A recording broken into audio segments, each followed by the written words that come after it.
तहरीके इंसाफ में फिर से नाइंसाफी। टिकटों की तकसीम के मामले में पीटीआई को अंदरूनी लड़ाइयों का सामना।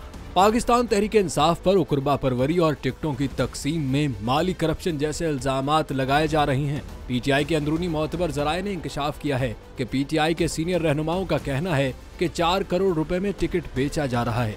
उमर न्याजी अलीमा खान ने तमाम फैसले किए हैं और पंजाब की क़यादत को मुकम्मल तौर पर नजरअंदाज और साइडलाइन कर दिया है, जिसके बाद ये खतरा पैदा हो गया है कि वकला की क़यादत में चलने वाली पार्टी मजीद मुश्किलात में धंस सकती है। दूसरी जानिब अलीमा खान का कहना है कि उमर न्याजी पंजाब के लिए और गौहर अली खान केपी बलूचिस्तान और सिंध के लिए फोकल पर्सन हैं और ये बाएतबार लोग हैं। वो लोग जो ये इल्जामात लगा रहे हैं वो बुनियादी तौर पर बानी पीटीआई की सिलेक्शन को चैलेंज कर रहे हैं।